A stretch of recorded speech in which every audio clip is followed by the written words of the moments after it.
नमस्कार, मेरा नाम है कुमार मनोज। हिंदी में एक शब्द है सौंदर्य बोध। सौंदर्य बोध हर आदमी का अलग अलग होता है। हर व्यक्ति अपनी तरह से सौंदर्य की परिभाषा करता है। वो एक नाली में एक कुत्ता पड़ा हुआ, बिल्कुल एकदम से नाली में लौट रहा और कीचड़ में इधर से उधर कलाबाजी खा रहा। उधर से एक बाबा जी निकले, कहते हैं कि वो इंद्र के कोई सहयोगी थे। उन्होंने उस कुत्ते को देखा। कुत्ते को देखकर उन्होंने पूछा कि अरे इसकी तो बड़ी बुरी दुर्दशा है, तो बेचारा बड़ा ज़िंदगी के नरक को झेल रहा है। उसने कहा कि कुत्ते को आप इशारा से बुलाया, कुत्ता आया। बोले स्वर्ग चलोगे? तो कुत्ते ने पूछा ये क्या होता है? अरे बोले स्वर्ग में तो एक से एक बढ़िया सुंदर जगह होती है, बढ़िया बढ़िया हर जगह साफ सफाई, अच्छे लोग, अच्छी बोली, अच्छी भाषा। कुत्ता ने 15 मिनट तक उनके प्रवचन सुने। उसके बाद बोले बाबा जी वहाँ ऐसी नाली होती है? तो बाबा जी ने कहा अरे मूर्ख, वो तो स्वर्ग है। बोले तो काय बात का स्वर्ग, मेरे लिए तो यही स्वर्ग है। तो सौंदर्य बोध जो है सबका अपने तरीके का होता है। तो आइए, हमारे बीच में एक बड़े बढ़िया व्यंग्यकार हैं जिनका व्यंग्य बोध अपनी तरह का है। नाम है उनका सुरेश यादव।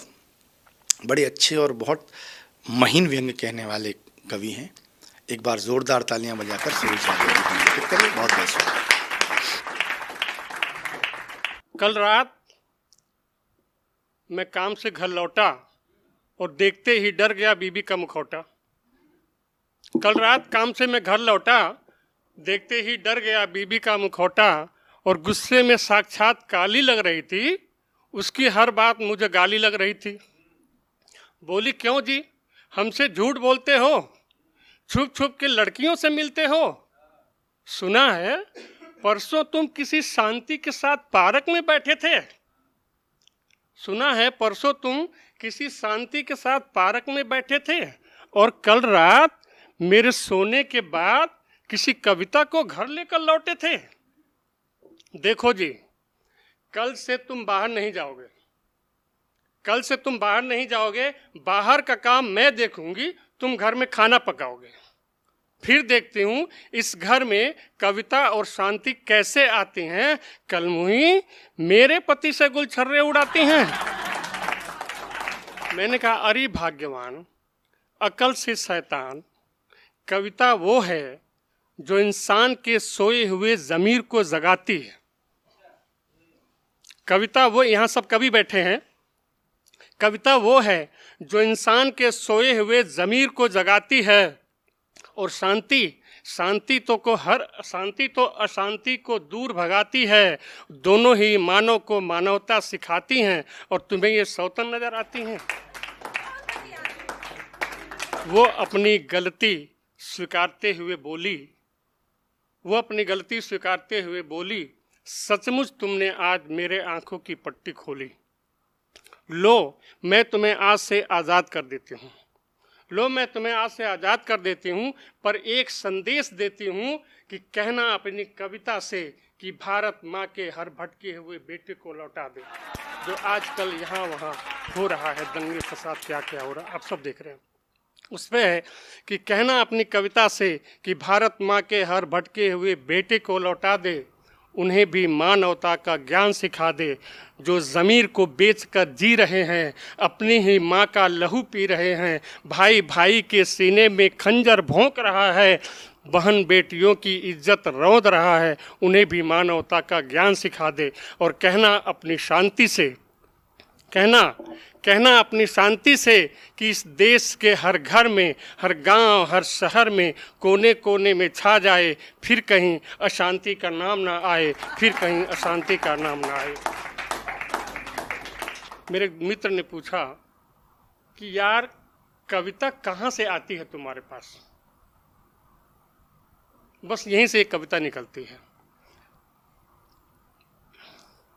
कि नन्हे नन्हे पाँव से पखारती है घर द्वार, बेटी नहीं लक्ष्मी सी लगती है कविता। हर कवि की अनुभूति अलग अलग जगह से होती है, इसीलिए लोग अलग अलग विषयों पे लिखते हैं। नन्हे नन्हे पाँव से पखारती है घर द्वार, बेटी नहीं लक्ष्मी सी लगती है कविता। मंदे मंदे मुस्कान से थकान मिट जाए, जब गले में हाथ डाल के दुलारती है कविता। मंदे मंदे मुस्कान से थकान मिट जाए, जब गले में हाथ डाल के दुलारती है कविता। कि ऐसा लगता है मस्जिद में अजान और मंदिरों की घंटियों में बजती है कविता। ऐसा लगता है मस्जिद में अजान और मंदिरों की घंटियों में बजती है कविता। खेत खलिहान और बाग हो जवान, खेत खलिहान और बाग में किसान, तो प्रकृति कण कण से संवरती है कविता। खेत खलिहान और बाग में किसान, तो प्रकृति कण कण से संवरती है कविता। और कली कली प्रकृति का नज़ारा देखिए, ये बारिश का मौसम है कि कली कली खिल जाए जब फूलों में सुगंध आए। कली कली खिल जाए जब फूलों में सुगंध आए, पेड़ों के झुरमुट से निहारती है कविता। कली कली खिल जाए जब फूलों में सुगंध आए, पेड़ों के झुरमुट से निहारती है कविता। और हरी हरी घास पे चलती इठलाती हुई, पिया पिया पपिया पुकारती है कविता। हरी हरी घास पे चलती इठलाती हुई, पिया पिया पपिया पुकारती है कविता। और प्राकृतिक दृश्य देखिए कि मिले जब दोनों तो बरस गए बदरा, मिले जब दोनों तो बरस गए बदरा, घुमड़ घुमड़ मन प्रीत हुई कविता। मिले जब दोनों तो बरस गए बदरा, घुमड़ घुमड़ मन प्रीत हुई कविता। और गरज गरज के बरस रहे थम थम, गरज गरज के बरस रहे थम थम, तृप्त हुई धरती अंकुरित हुई कविता। गरज गरज के बरस रहे थम थम, तृप्त हुई धरती अंकुरित हुई कविता। और अगली पंक्तियां हमारे देश के जवान जो शहीद हो जाते हैं उनके लिए श्रद्धांजलि। अगर आपको अच्छी लगे लाइन तो मेरे लिए नहीं, उन जवानों के लिए जो शहीद हो जाते हैं, एक तालियां बजाएगा आखिरी पंक्तियों में। कि देश का जवान तिरंगे पे कुर्बान, मातृभूमि जब रोए तो निकलती है कविता। देश का जवान तिरंगे पे कुर्बान, मातृभूमि जब रोए तो निकलती है कविता। रोए विधवा पछाड़ गया बच्चों का दुलार, रोए विधवा पछाड़ गया बच्चों का दुलार, देख पत्थरों की आंख से पिघलती है कविता।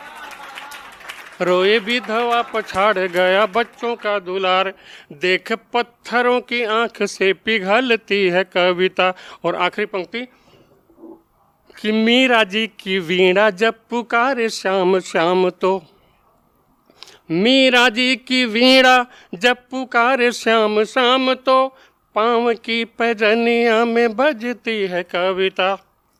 मीरा जी की वीणा जब पुकारे श्याम श्याम, तो पाँव की पैजनिया में बजती है कविता। और भक्त भगवान का मिलाप जब होता है, भक्त भगवान का मिलाप जब होता है, एहसास रोम रोम में लगती है कविता।